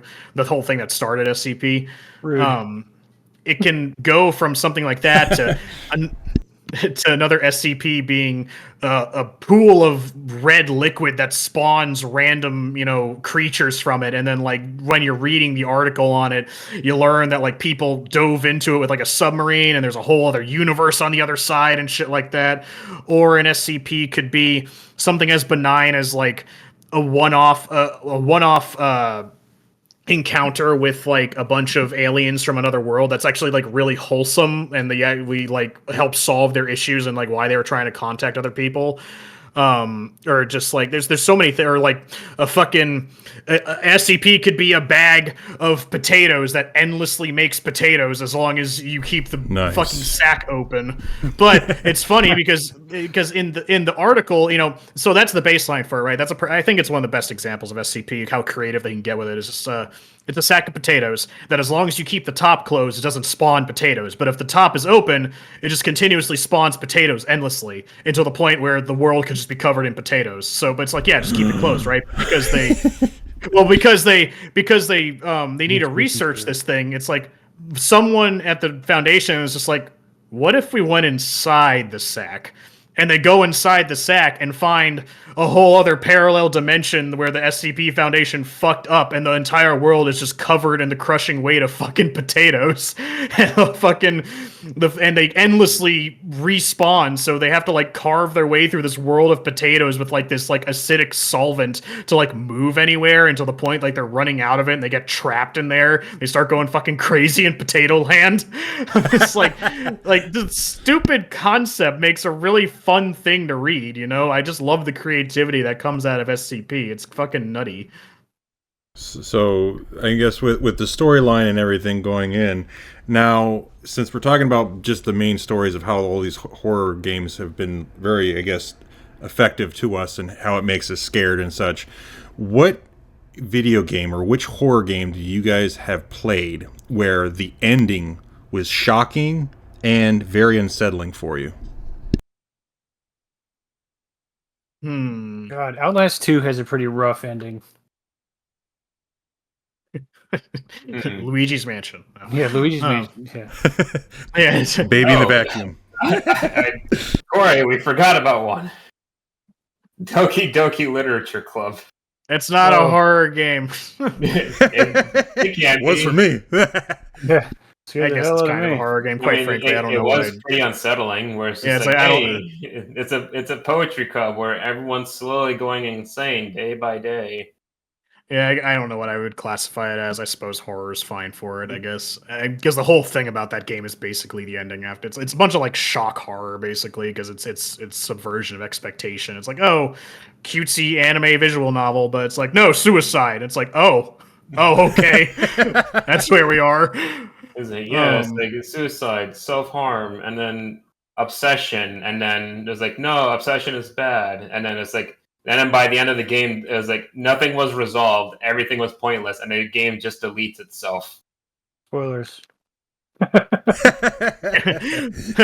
Spoilers, by the way. The game's like 8 years old. I don't know what we're talking about. 8 year spoilers. I still haven't played it. See what you did? I just know about It's like You made Udon cry. My anime. I don't know, really, quite frankly. I feel like I do have an answer for that. I mean, it wasn't really shocking, but again, as I say, jump scares are cheap. But I mean, at the end of Dead Space, when it's like he looks over and Nicole's sitting there and she's like, "Bleh!" It's like, oh god. I do think that actually is funny, though. It's one of my favorite endings. Is at the end of Dead Space 2 when they're flying off in the fucking spaceship, and Isaac slowly looks over to the one chick, and she just looks back at him, and she's like, "What?"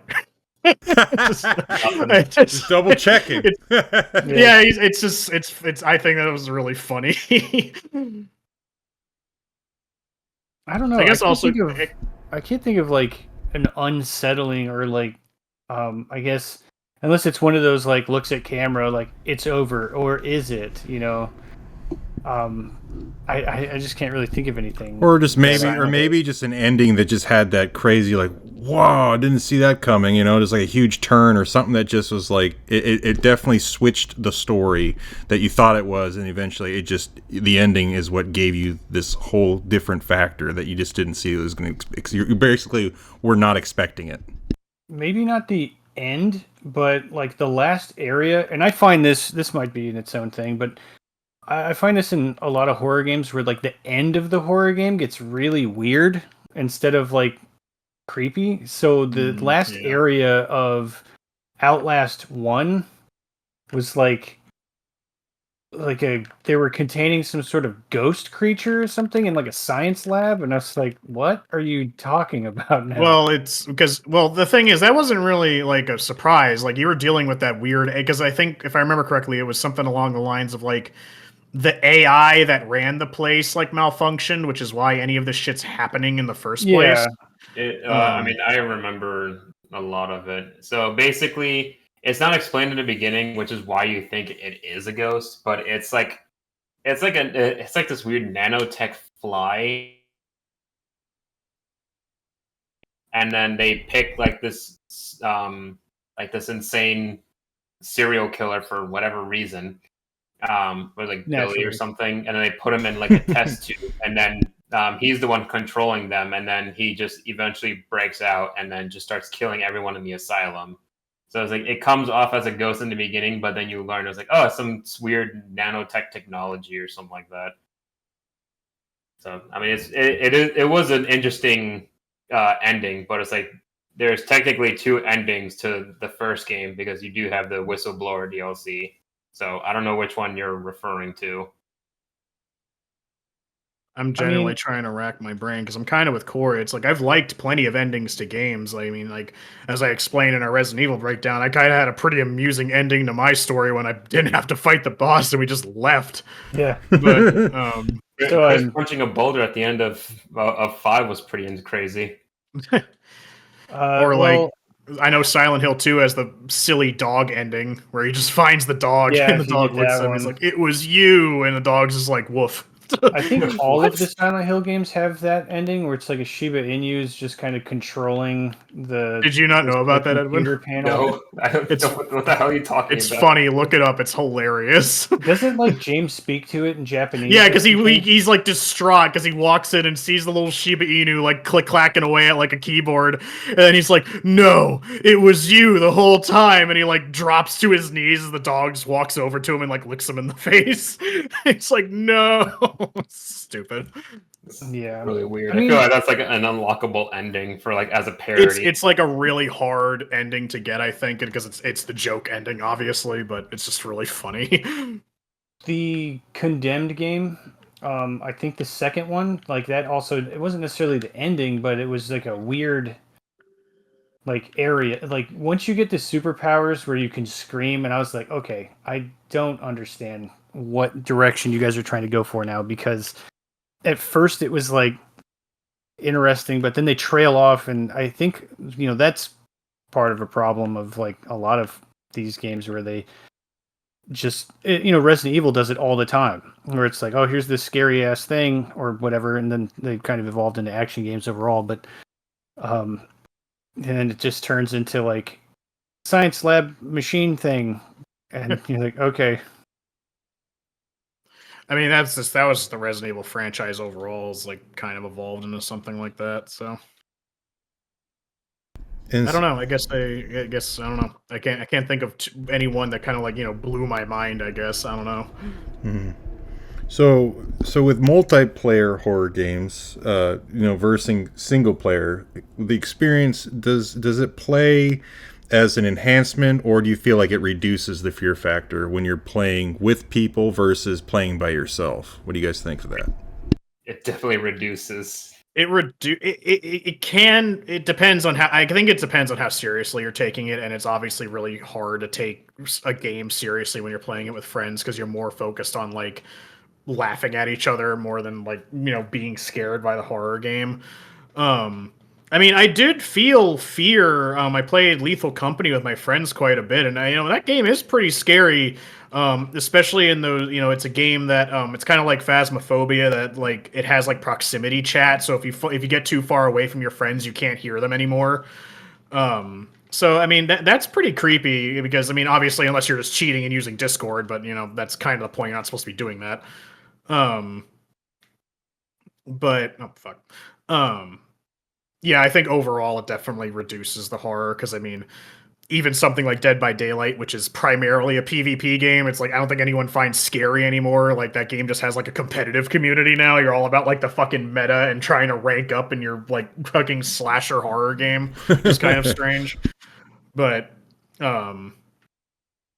I don't know. Like I do think it is. Like I said, it is definitely doable as long as you're not trying to cheat the system. Because I think when we were playing, when we were playing Phasmophobia, we were cheating because we were all in Discord. We weren't using like the in-game communication. So even after like one of us died, we could still talk to each other. Because I think that'd be pretty creepy. I think we should try that. Yeah, I think that's probably a lot more terrifying.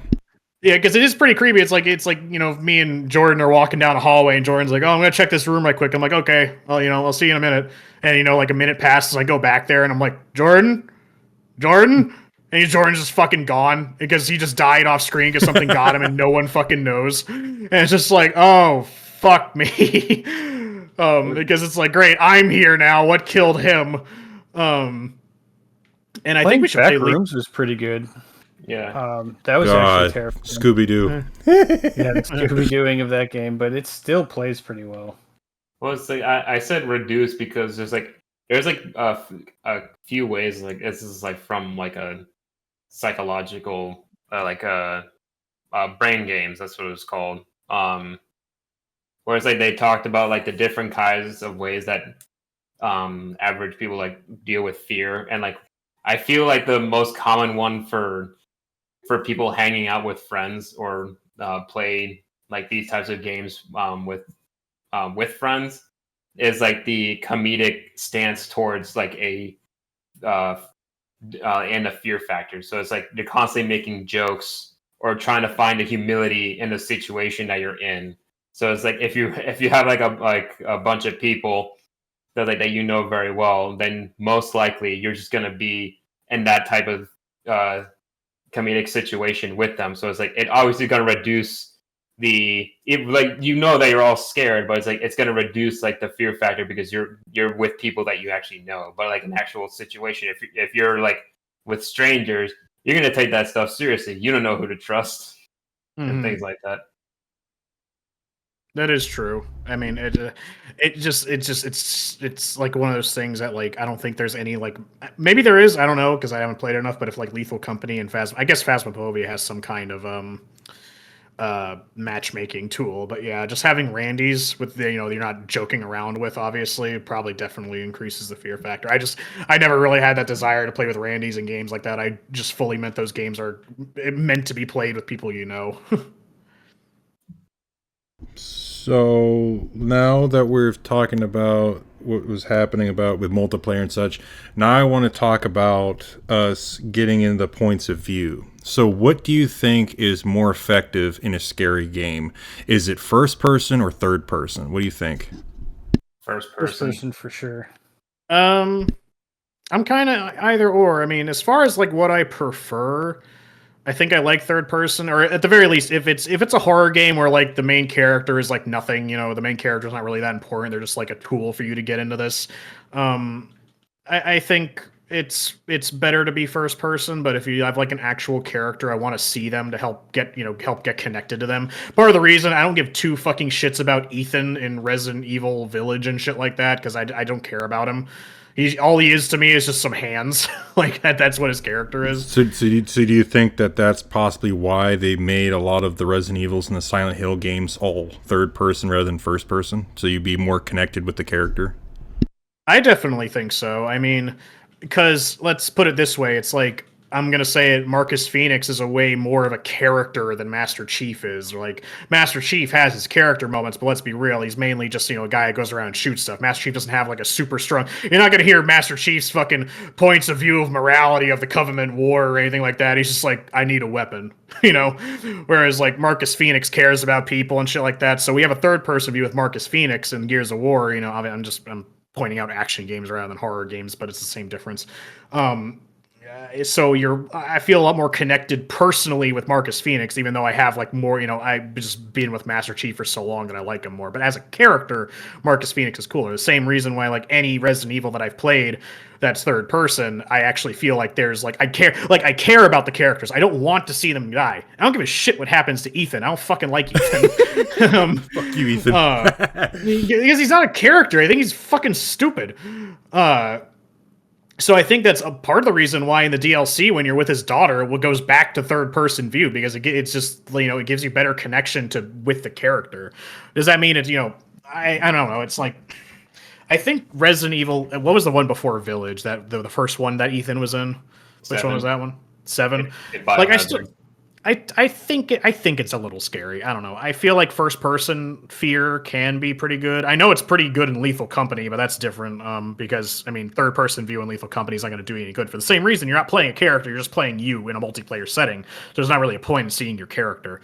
I don't know. I feel a lot more invested when I don't want the main character to get killed.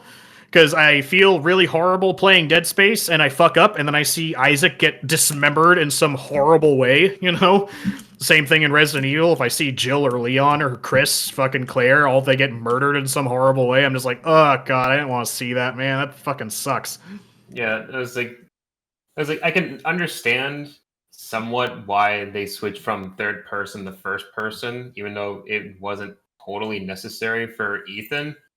I'm not really sure what their exact reason was for it because I feel third person is more to in a horror aspect. I feel third person just makes the game a little easier because you have more of a point of view of your surroundings rather than first person where you can only see right in front of you. And the only step up to that is just in VR, which is absolutely terrifying in a horror game. Oh yeah, well that's first person on a TV and first. Yeah, if you were talking about VR, I totally agree with you. VR first person, yeah, that's shitting bricks kind of terrifying. What's the third person is that you see the point of view and can see more around your character, but I feel like third person is more for a character with like a high personality. Like the personality is part of is like very integrated into the story. So it's like you got to get to know them. You got to like look at their their features and just like get to know them, get a feel for them. Meanwhile, first person, which is why I don't understand why they went for this for Ethan. But it's like I guess they just want this is the kind of horror aspect that they wanted to lean in more, starting with 7, where it's like first person and being exactly face to face with the enemy, like the bakers, and then with all like vampire mommy, and then like all the other enemies. I was gonna say, I'm like, don't get me wrong. I love being face to face with Lady Dimitrescu. Don't get me wrong there. Like, if you want to give me first person camera for that, I'm with you all day. Let's go. Yes, I just find it. Yes, so I just find it weird. It's like, oh, it's like then afterwards, then the DLC was like, hey, here's third person mode for Ethan. You still can't see his face, but that's something you're gonna have to live with. So I just find it weird. It was like I get the switch to first person for like a better horror aspect, but it was like ultimately like not. It was like still like kind of pointless. But it was like in most games, it was like the first person, like in Outlast, so like yeah, that's terrifying. Being face to face with all those psychos in the asylum, that's terrifying. But but the third person view in Dead Space is definitely a lot easier to deal with than if you were in first person. Mm-hmm. Well, I mean, if you're going for pure fear factor, I would probably say, first person would probably make you creeped out. It's just that, like, most horror games are trying to hit on multiple points, which I think, in a game like Lethal Company, where it is just kind of focusing just solely in on the horror and it's not trying to tell a story or make characters, going first person is fine. But yeah, I don't know. I just feel like you're going to get more bang for your buck, especially if you're trying to hit multiple points of storytelling with a third person camera. Because even like, I kind of agree, I mean, like in Silent Hill 2, when you're doing the little scissor leg enemies and they hide and stuff like that, and I saw them run off and hide, I'm using the camera to peek around corners to try and find them, but they do such a good job of hiding them that I really still have to try, even with that camera, to find them. So, I mean, you could still make it work fear-wise, because, I mean, I don't know. I don't know. I feel like you get more... You just get more out of a third-person camera, even if the question is specifically what is more scarier, I would say first-person, I suppose. But I mean, I prefer a third-person camera because I want a little bit more than that in most of my horror games. And so, if we're talking about now the first person and such, I just wanted to kind of get a little bit more personal, if possible, in regards to we all are adults, so things being scary might be a little bit more difficult to get us to jump. So I'm trying to think of a question that possibly is, when you were a kid, was there any video game that you had played when you were a kid that you were scared that you couldn't finish? Was there any video game that you guys tried and we thought, this is too scary, I can't play it? And can you tell me what scared you about it? Friday the 13th on regular Nintendo. Really? Like, I was like 6, and on NES? Yeah, like I remember it because I would go over to Jordan's house when his sister or they were like watching us because like bowling or something. And I remember putting that game in, and like it doesn't really help because Jordan's mom would put movies on that were just playing.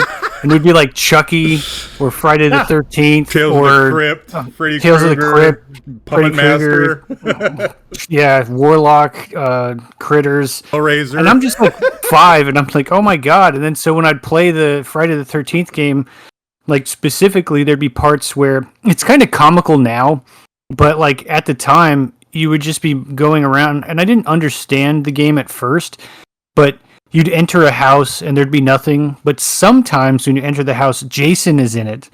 And it's just kind of like, oh, and it's, it's a jump scare and you try to get away. And like, I think I've been killed by him more times than I could even finish.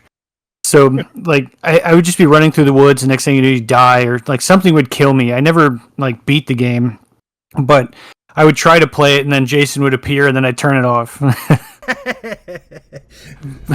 But, outside of that, I think like Well, I mean, I beat Fatal Frame, but that was one where it was like, damn, this game is terrifying.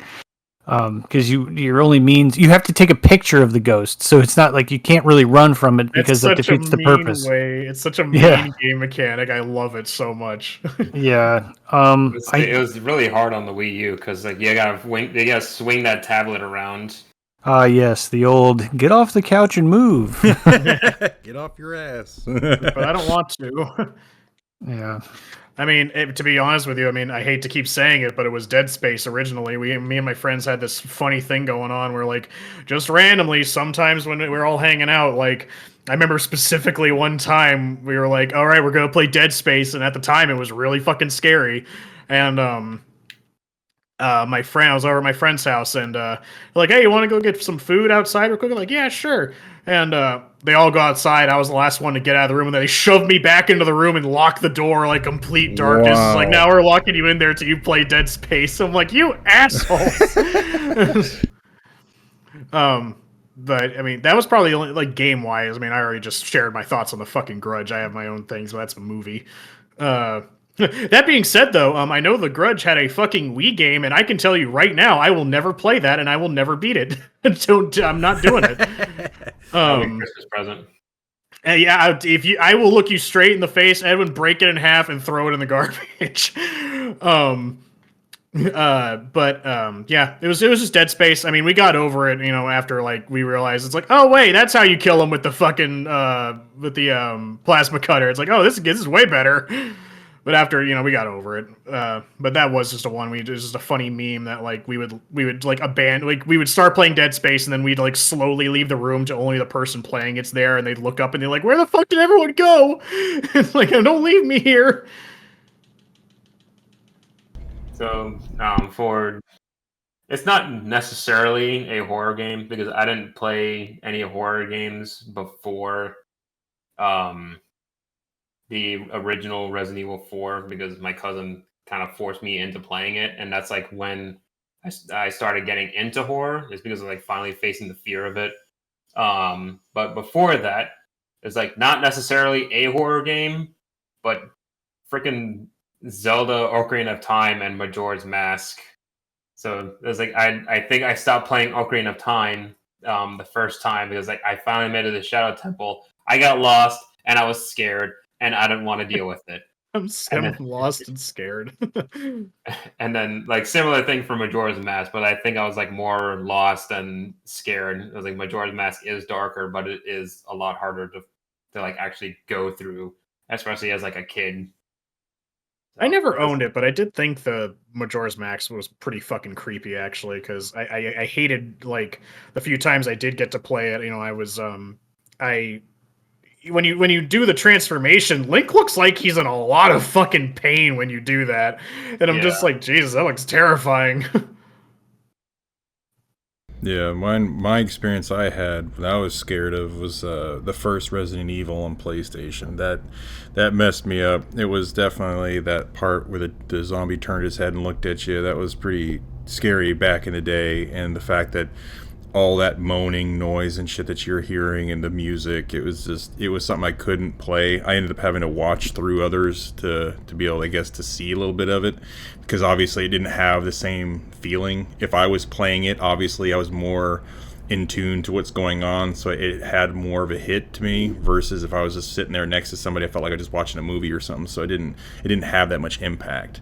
But it was like that one, and the second one, of course, was another one I didn't play, but it was the fact that Fatal Frame for Xbox, when that was out, that was definitely one that definitely messed me up, just because of the reason of it would say based on true events. That was what scared the hell out of me, because what events? Yeah, because it was making me believe that was real, ghosts were real, and all that stuff was real, so it was scaring the shit out of me. So it was giving me basically nightmares, just not even playing it, just the thought that there was possibly something that could happen, that these ghosts were possibly going to come after me or something like that. So that definitely messed me up a little bit for the Fatal Frame game. But the whole true experience, again, did come from Resident Evil 1 when I first picked it up and bought it because it looked cool in the title, and then that was just a game I never finished because it was just too damn scary.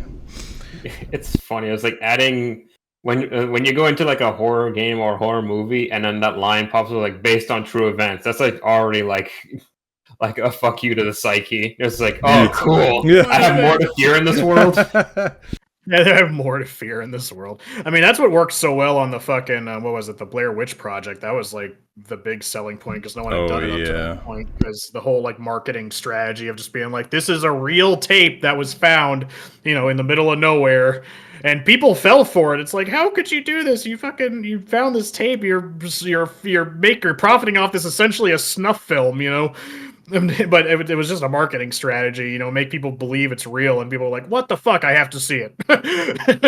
Like a bunch of kids going to the wooden die, it's terrible, when can I watch it? Yeah, and like it's also a little bit older than that. It was like when the War of the Worlds came out, when that was on the radio, people were tuning in at the wrong time and getting off of context and was thinking that we were really being invaded by aliens, and people were, jumping out of windows and shit. Like, it was crazy. Yeah, whoever was in charge of that one, it's just like, Phil, you're fired. We are so fucked. So I thought it'd be a funny joke. So I guess my last question I had was, so with horror games, since there's been lots that have been coming out now as remakes, is there any game particular that you all have found possibly that you would like to see remade? As far as horror games go, like I said, I don't have a huge repertoire as far as like horror games go. I guess kind of a tangentially related horror game because it is kind of dark in concept, but it's mainly an action game. PS2 title called Dark Watch. That shit's fire. That game is really good. I kind of wish people remember that shit existed. Yeah, I still have mine. I need to get a copy of it, actually. I need your copy. I need your copy. This is mine now. Double check when I leave next weekend to make sure I didn't take it. Yeah, I mean, that's kind of... Actually, I just realized I still have that cartridge that's called Forbidden 64 over there. Man, I still haven't put that in and wondered what the fuck it was on it. I literally bought it because I'm just like, that's some creepypasta shit. Just this cartridge that says Forbidden 64 rated M. Yeah, I can't think of any. That's really the only one that pops into my head because, I mean, when you really think about it, the most popular ones have already been remade. We're playing the Silent Hill 2 remake now. Resident Evil's got all remade. I know Corey was saying this last night that they might do it, but I mean, if you're going to remake the remake of Resident Evil, I'd like to see it because the remake of Resident Evil is back in the GameCube era. So, like, I want to see what, like, the modern remake of it would look like, If I was to... I'd probably say Parasite Eve would be a really cool one. That's cool, yeah.